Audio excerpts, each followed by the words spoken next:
하나님께서 오늘 우리에게 주시는 말씀은 역대하 28장 1절에서부터 15절까지 말씀입니다. 하나님의 말씀을 받들어 봉독할 때에 살아계신 하나님의 음성을 들으시기 바랍니다.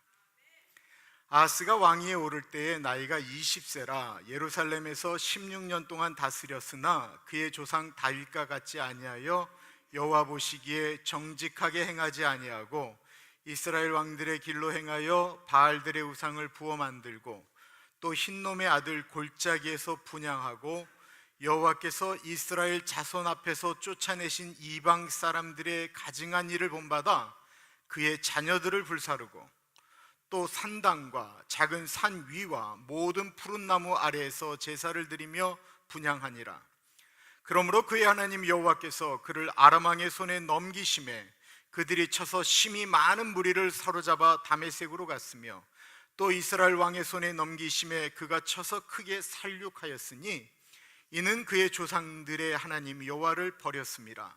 르말랴의 아들 베가가 유다에서 하루 동안에 용사 12만 명을 죽였으며 에브라임의 용사 시그리는 왕의 아들 마아세야와 국내 대신 아스리감과 총리 대신 엘가나를 죽였더라. 이스라엘 자손이 그들의 형제 중에서 그들의 아내와 자녀를 합하여 20만 명을 사로잡고 그들의 재물을 많이 노력하여 사마리아로 가져가니 그곳에 여호와의 선지자가 있는데 이름은 오뎃이라. 그가 사마리아로 돌아오는 군대를 영접하고 그들에게 이르되 너희 조상의 하나님 여호와께서 유다에게 진노하셨으므로 너희 손에 넘기셨거늘 너희의 노기가 충천하여 살육하고 이제 너희가 또 유다와 예루살렘 백성들을 압제하여 노예로 삼고자 생각하는도다.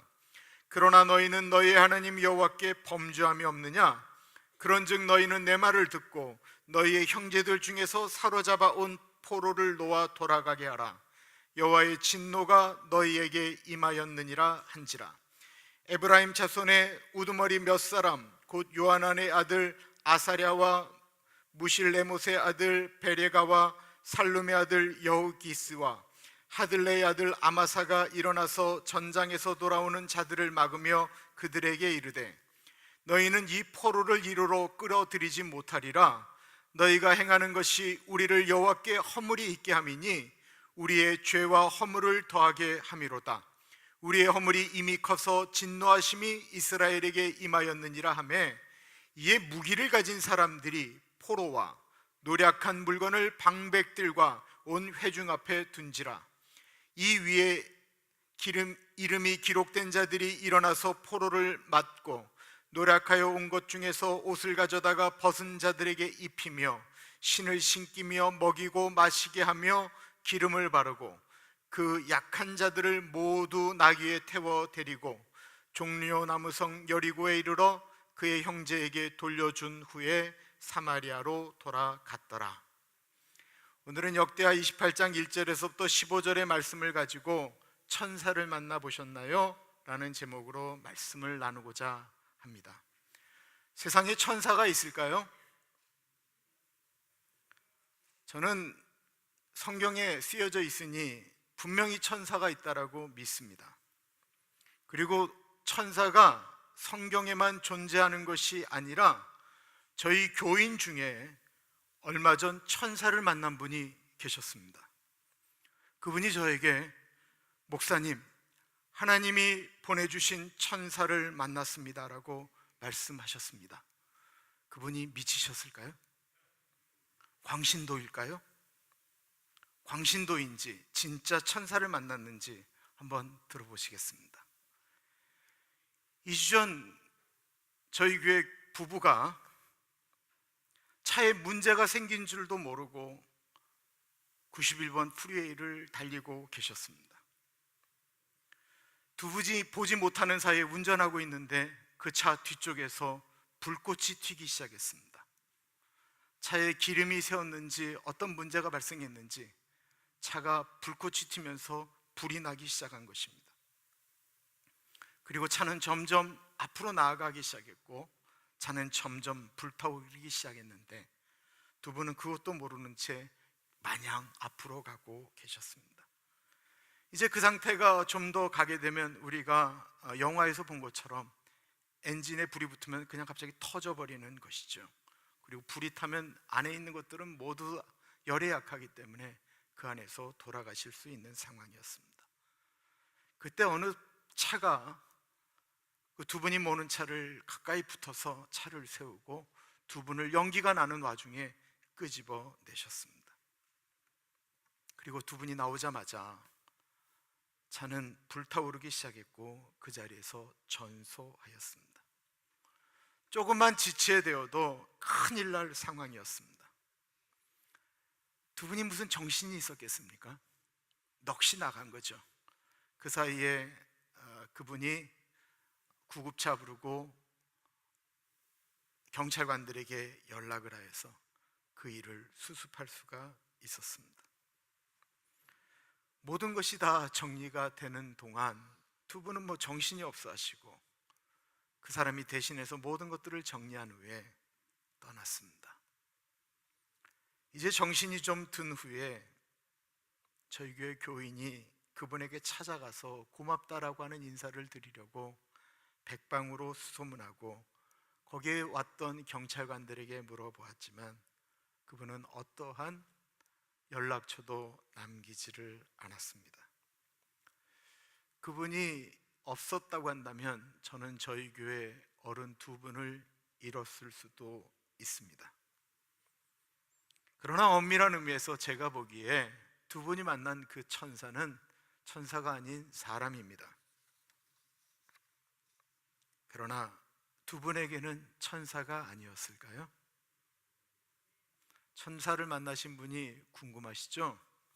성보석 장로님과 성복희 권사님입니다. 천사가 어떻게 생겼는지 궁금하시면 두 분에게 가서 천사가 도대체 어떻게 생겼냐 물어보시면 좋을 것 같아요. 거기다가 그 천사가 선물로 남겨놨어요. 차가 터버렸잖아요. 그래서 아들을 통해서 이번에 새 차도 뽑았다라는 거 아니에요. 새 차를 타고 싶으세요? 고민해 보세요. 많은 사람들이 그 프리웨이를 지나가고 있습니다. 또 많은 사람들이 장로님이 운전하시는 그 차에 불이 붙은 것을 보았을 것입니다. 많은 사람들이 두 분을 보면서 차가 불타는 것을 보면서 안타까워 하셨을 것입니다. 그러나 많은 사람들은 보고 안타까워하는 것으로 끝이 났는데 그 백인은 위험을 감수하였습니다. 이름 없지만 참 좋은 사람이지요.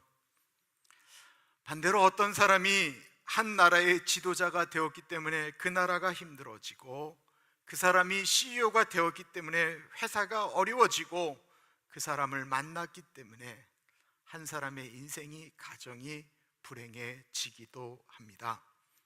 오늘 본문에 나오는 아하스 왕이 바로 그런 부류의 사람이었습니다. 남유다에서 가장 악한 왕, 악질적인 왕이 있다고 한다면 그 사람의 이름은 바로 이 아하스 왕입니다. 그의 악행을 한번 보십시오.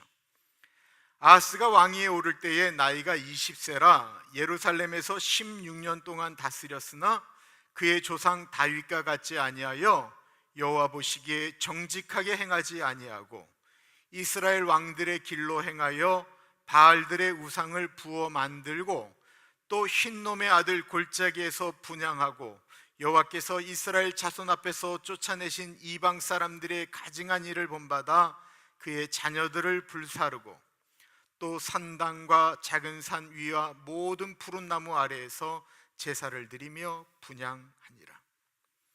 성경적으로 보면 일반적으로 왕이 타락할 때는 바로 타락하는 것이 아니에요. 어렵고 힘들 때 하나님을 의지하고 그 어려움이 극복되어지고 나라가 부강하게 되면 왕이 교만해져서 하나님을 버렸다라고 얘기하는 것이 일반적인 패턴인데 이 아하스 왕은 20살에 아예 왕이 될 때부터 악한 길로 갔다라는 것입니다. 그리고 2절에 보면 이 사람은 우상을 섬겼다가 아니고 아예 틀을 만들어서 우상을 직접 제작하여 만든 사람입니다. 이 얘기가 무슨 의미인지 이해가 되세요?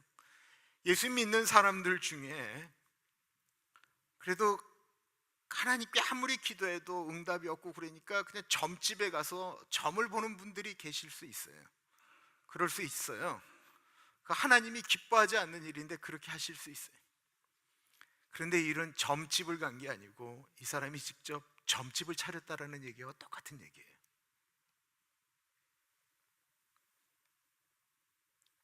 그리고 아예 자기가 만든 우상들을 곳곳에 세웠을 뿐만 아니라 정말로 무서운 얘기가 다음에 나옵니다. 그것은 흰놈의 아들 골짜기라고 하는 것입니다. 이 흰놈의 골짜기는 아들을 태워 제사 지냈기 때문에 흰놈의 아들 골짜기라고 말합니다. 이 아하스 왕은 이방신 몰렉에게 정성을 다하기 위해서 살아있는 자신의 아들들을 그곳에서 불살랐습니다. 나라를 대표하는 왕이 그렇게 행동하니 백성들도 따라서 자기의 자식들을 거기서, 이 불길 가운데 아기가 지나가는데 살아나면 행복한 거고 죽으면 할 수 없는 거예요. 그곳에서 신들에게 아이를 태워 제사 지냈다라는 것입니다. 설마 그 이스라엘에서 그런 일이 일어났을까 생각하실 수 있지만 예레미야 7장에 보면 흰놈의 골짜기에 대해서 이렇게 이야기하고 있습니다. 흰놈의 아들 골짜기에 도벳 사당을 건축하고 그들의 자녀들을 불에 살랐나니 내가 명령하지 아니하였고 내 마음에 생각하지도 아니한 일이니라. 그러므로 여호와께서 말씀하시니라. 날이 이르면 이곳을 도벳이라 하거나 흰놈의 아들 골짜기라 말하지 아니하고 죽음의 골짜기라 말하라니 이는 도벳에 자리가 없을 만큼 매장했기 때문이니라. 얼마나 많은 자기 자식들을 불태워 죽였는지 그 자리에 더 이상 자식을 묻을 자리가 없을 정도로 수많은 아이들이 거기서 죽임을 당했다라는 것입니다. 아하스 왕이 왕인데 자기의 자식을 태워 죽이는 모습을 보면서 저 왕은 자기 자식을 태워 죽이는 사람을 좋아하겠구나 라고 생각하고 신하 중에 아부하려고 하는 사람들도 자기 새끼를 데리고 거기에 왔을 것입니다. 왕이 그러고 신하가 그러고 장수들이 그러니까 온 백성들 중에서도 이렇게 하는 것이 살 길인가 보다, 이렇게 살아야 되는 것이 축복받는 것인가 보다 라고 생각하며 아하스가 아이를 바칠 때 그 뒤에 끊임없는 줄이 부모들이 자기 새끼를 들고 그 자리에 있었다라는 것입니다. 아이를 불에 불태우고 아이는 불 속에서 살려달라고 소리를 지를 때 그 부모들은 나의 정석을 신이시여 알아주십시오 하면서 몰렉 신을 향하여 소리를 지르고 기도하였습니다. 불 속에서 아이는 비명을 질러대고 그것을 보면서 겁에 질려있는 아이들은 도망가려고 하고 그 도망가려는 자식들을 부모는 꽉 붙잡고 못 가게 하는 것, 불이 무서워 우는 아이들을 불 속에 던지는 그 현장, 여러분 상상이 가십니까? 지옥이 따로 있을까요? 그래서 신약의 예수님은 그 흰놈의 골짜기를 지옥으로 묘사하셨습니다. 아하스 왕은 그 낳은 자녀들에게 있어서 그는 아버지도 아니었습니다. 자신의 목적을 위해서라고 한다면 능히 자식을 죽일 수 있는 그런 악한 왕이었습니다. 하나님께서 그 왕을 가만히 두시겠습니까? 그 악한 백성들을 가만히 두시겠습니까? 왕이 자식을 태우고 그 뒤로 수많은 백성들이 덩달아 자식들을 죽이고 오로지 자신들만이 행복하겠다라고 하는 그 나라를 공의로우신 하나님이 어찌 가만히 두시겠습니까? 하나님께서는 북이스라엘과 지금의 시리아, 당시로서는 아람 나라의 연합군을 통해서 남유다를 침공하게 만드십니다. 5절과 6절입니다. 그러므로 그의 하나님 여호와께서 그를 아람 왕의 손에 넘기심에 그들이 쳐서 심히 많은 무리를 사로잡아 다메섹으로 갔으며 또 이스라엘 왕의 손에 넘기심에 그가 쳐서 크게 살육하였으니 이는 그의 조상들의 하나님 여호와를 버렸음이라. 르말야의 아들 베가가 유다에서 하루 동안에 용사 12만 명을 죽였으며, 아람군과 북이스라엘은 남유다를 쳐들어와서 수많은 사람들을 죽였습니다. 수많은 보물들을 갈취하였습니다. 너무나도 놀라운 것은 하루 동안에 용사 12만 명이 죽었다라는 것입니다. 당시 무기는 지금처럼 폭탄이 터져서 한 번에 여러 명을 죽이는 것이 아니고 칼과 창, 그것도 방어하고 싸우다 보면 한 사람을 죽이는 것이 이게 결코 쉽지 않은데 하루 동안에 용사 12만 명이 죽었다라는 것입니다. 이 얘기는 힘 한 번 써보지 못하고 몰살당했다라는 거예요. 그냥 죽이는 대로 죽임을 당했다라고 하는 것을 의미하는 것입니다. 아람은 남유다를 침공하고 사람만 죽이고 보물을 가져갔는데, 이상하게도 북이스라엘은 포로 20만 명을 잡아가지고 자기의 나라 북이스라엘 사마리아 성으로 끌고 갑니다. 남편들은 죽었습니다. 그 옆에서 울고 있는 아내들과 자식들을 그나마도 신발도 제대로 신기지 않고 옷을 벗긴 채 끌고 가고 있습니다. 비극도 이런 비극이 없습니다. 아이들은 너무 무서워서 울고 여인들은 옷이 벗겨져 부끄러워 웁니다. 그들은 그렇게 비참하게 끌려가고 있었습니다. 거기에는 자비가 없습니다. 마치 그들의 왕이었던 아하스와 백성들이, 수많은 아비들이 자신들의 행복을 위하여 자녀들을 불태워 죽였듯이 북이스라엘은 자신들의 행복을 위해 남유다 백성들의 행복을 짓밟습니다. 이제 전쟁에 승리한 북이스라엘이 손에는 전리품을 들고 뒤에는 벌거벗기고 끌려오는 여자들과 아이들을 데리고 개선 행진곡을 부르며 북이스라엘로 들어오고 있습니다. 그것을 보고 전쟁의 승리를 기다렸던 북이스라엘 사람들이 환호하기 시작합니다. 아이들은 아버지 손에 들려져 있는 그 보물 때문에, 아내들은 그 남편 손에 들려있는 그 귀중품 때문에 더 흥분해서 소리를 지르고 있습니다. 그 어느 누구도 벌겨벗겨지고 신도 없이 끌려오는 아이들, 여자들에게는 관심이 없습니다. 이들의 숫자가 무려 20만 명. 이들은 먹지도 마시지도 못했습니다. 다쳐도 치료도 받지 못한 채 끌려왔는데 어느 누구도 신경 쓰지 않았습니다. 모두들 자신들이 가지고 갈 전리품에, 보물에만 관심을 갖고 있습니다. 그때였습니다. 한 사람이 나타나 소리를 지르기 시작합니다. 그 사람의 이름은 오뎃이라고 하는 사람입니다. 그 이전에도 나온 적이 없고 이후로도 나오지 않는, 이름은 있지만 무명에 가까운 선지자 오뎃이라는 사람입니다.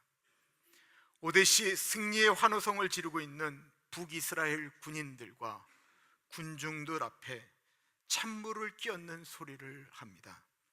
우리말 성경으로 읽어보겠습니다. 오뎃이라는 여호와의 예언자가 있었는데 그가 사마리아로 돌아가고 있는 이스라엘의 군대를 만나러 나가서 그들에게 말했습니다. 너희 조상들의 하나님 여호와께서 유다에게 진노하셨기에 그 것들을 너희 손에 주신 것이다. 그러나 너희가 하늘까지 미칠 만큼 잔인하게 유다 백성들을 죽였다. 이제는 너희가 유다와 예루살렘의 사람들을 너희 종으로 삼으려 한다. 너희 또한 너희 하나님 여호와를 배반하는 죄가 없다고 하겠느냐? 이제 내 말을 잘 들으라. 너희가 포로를 끌고 온 너희 형제들을 돌려보내라. 이는 여호와의 무서운 진노가 너희 위에 있기 때문이다. 오뎃은 하나님의 마음을 전하고 있습니다. 여러분 들어보십시오. 우리가 남유다와의 전쟁 가운데 승리한 것은 우리가 강해서가 아닙니다. 남유다의 왕 아하스가 너무나도 악하기 때문에 하나님께서 그들을 우리 손에 붙여주신 것뿐입니다. 그런데 우리가 가서 어떤 일을 했습니까? 제대로 싸워보지 못하는 남자 12만 명을 다 칼로 쳐 죽이고, 그뿐만 아니라 그들의 아내와 아이들을 끌고 오지 않습니까? 우리가 그들에게 이렇게 자랑할 만큼 하나님을 잘 섬기는 사람들입니까? 우리는 하나님 앞에 죄가 없는 민족입니까? 우리가 이렇게 하면 우리는 하나님께 징벌받아 죽습니다. 저들을 돌려보내야 됩니다. 단 한 사람 오대시 소리를 지릅니다. 그 소리가 수십만 명이 환호를 지르고 수십만 명이 개선 행진곡을 부르는 그 소리에 얼마나 크게 들렸을까요? 오뎃 한 사람 앞에 수십만 명의 북이스라엘 군대가, 그들을 환영하는 군중들이 있습니다. 저 멀리 끌려 들려오는 20만 명의 포로들에게는 앞에서 무슨 일이 일어났는지 아무도 모릅니다. 그때 외롭게 외쳤던 한 사람 오뎃 옆에 군중 가운데 4사람이 그 옆에 섭니다. 4명이 서고, 그리고 그 앞에 섰던 사람들의 가족들이 그 뒤에 섭니다. 또 다른 사람들이 그 뒤에 서기 시작했습니다. 12절과 13절입니다. 에브라임 자손의 우두머리 몇 사람, 곧 요하난의 아들 아사랴와 우실레못의 아들 베레가와 살룸의 아들 여히스 기야와 하들레의 아들 아마사가 일어나서 전장에서 돌아오는 자들을 막으며 그들에게 이르되, 너희는 이 포로를 이리로 끌어들이지 못하리라. 너희가 행하는 일이 우리를 여호와께 허물이 있게 함이니 우리의 죄와 허물을 더하게 함이로다. 우리의 허물이 이미 커서 진노하심이 이스라엘에게 임하였느니라 하매. 과연 한 명이 외치고 그 옆에 4명이 서서 5명이 되고 그의 가족들이 섰다고 한다면 그 힘이 얼마나 될까요? 군인 12만 명을 하루 만에 죽일 만큼 강력했던 수십만 명의 군대, 그리고 수많은 그들을 환영하는 군중들, 그 뒤에 끌려 나오는 20만 명의 포로들, 과연 그들이 그것을 막을 수나 있었겠습니까? 그들의 소리가 들릴 수 있었겠습니까? 그 작은 힘이 그 큰 힘을 막아설 수가 있을까요? 가늠하다 현장에서 잡힌 한 여자를 예수님 발 앞으로 끌고 왔습니다. 그들의 손에는 돌들이 들려 있었습니다. 그런데 정작 이들의 무기는 돌이 아니었습니다. 이들이 가졌던 무기는 하나님의 말씀 율법이었습니다. 가늠하다 현장에서 잡힌 자는 돌로 치라고 했는데 어떻게 할까요? 그때 예수님이 준비한 것은 또 다른 율법의 어느 말씀이 아니었습니다. 던지는 돌을 막아설 방패도 아니었습니다. 무엇이었을까요? 양심을 깨우는 소리였습니다. 너희들 중에 죄 없는 자가 먼저 돌로 치라. 죄 없는 사람이 먼저 쳐라. 오뎃을 비롯한 4명의 젊은이들이 앞을 막아서고 있습니다. 수십만의 군인들이 그들을 무시하고 갈 수도 있고 그들에게 돌을 던질 수도 있습니다. 그런데 이상하게도 그들의 외침에 온 군인들이 자신들을 바라보기 시작했습니다. 자신들도 하나님 앞에 생각을 해보니 죄인들입니다. 남 유다보다 더하면 더했지 덜하지 못한 삶을 산다라고 하는 사실을 깨닫게 됩니다. 그리고 그들은 그들의 손에 붙들려 있던 전리품들을, 보물들을 하나씩 둘씩 그들 앞에 내려놓기 시작했습니다. 마치 가늠한 여인 앞에 들었던 돌들을 내려놓았던 군중들처럼 말입니다. 승리의 함성을 외쳤던 군중들 어느 누구도 말하지 않고 침묵으로 들어갑니다. 그곳에 침묵이, 거룩한 무거움이 흘러가고 있습니다.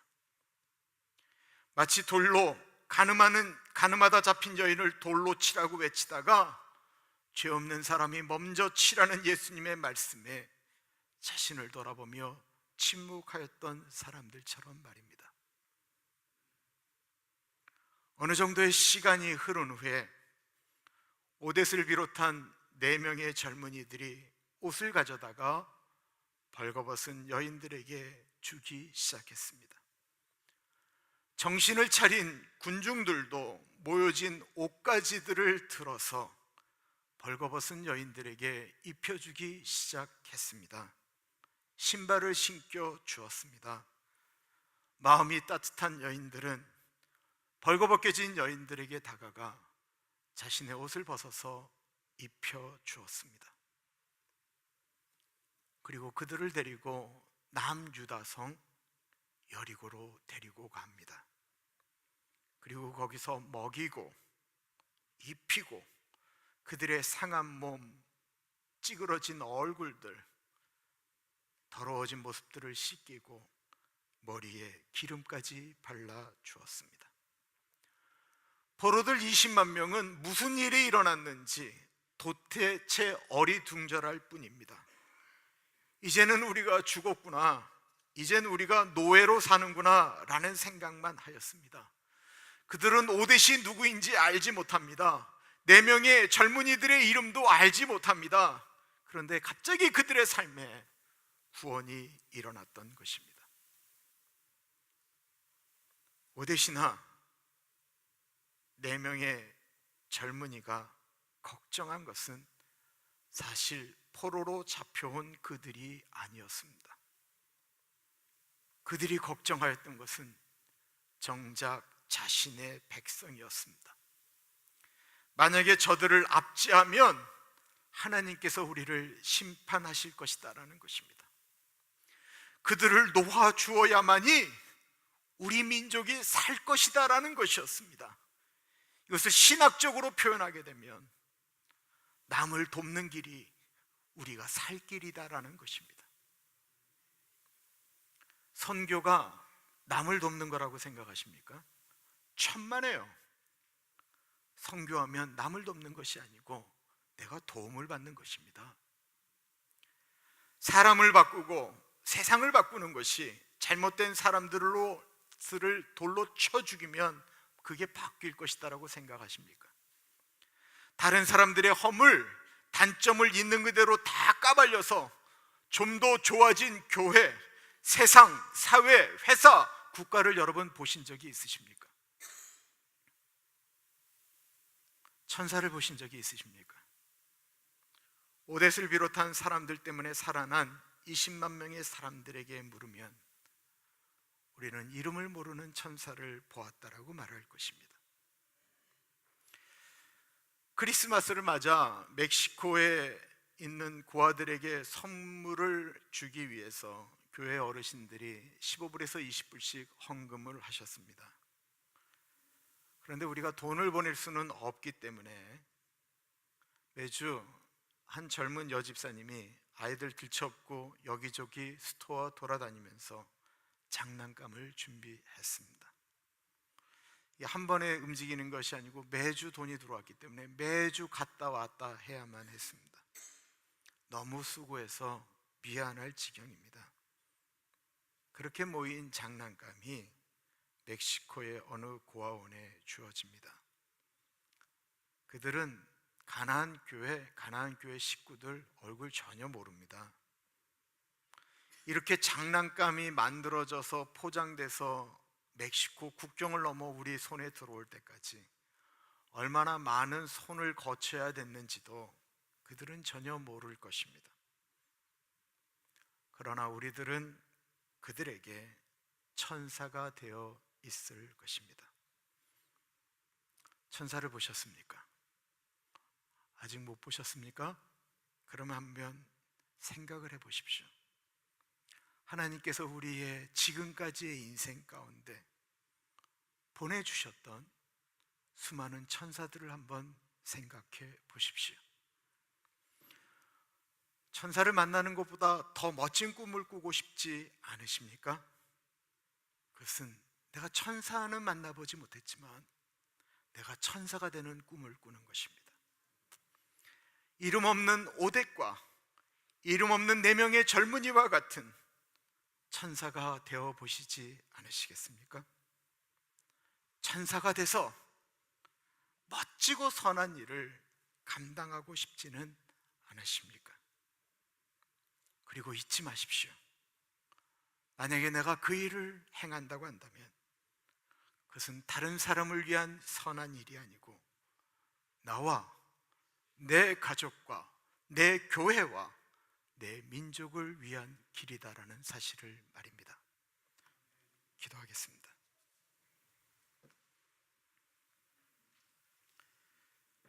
참으로 존귀하신 하나님 아버지,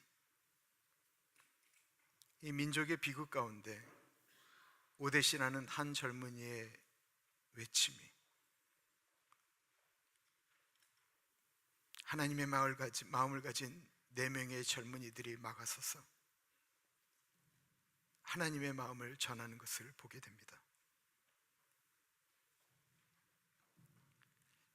귀하신 하나님 아버지, 이런 사람들이 있기에 오늘날도 이 사회가 돌아가고 있습니다. 귀하신 하나님, 우리도 성벽이 무너진 데를 막아서서 하나님의 진노를 막아서는 자들이 되어질 수 있도록 하나님 인도하여 주시옵소서. 존귀하신 예수님 이름으로 기도드립니다.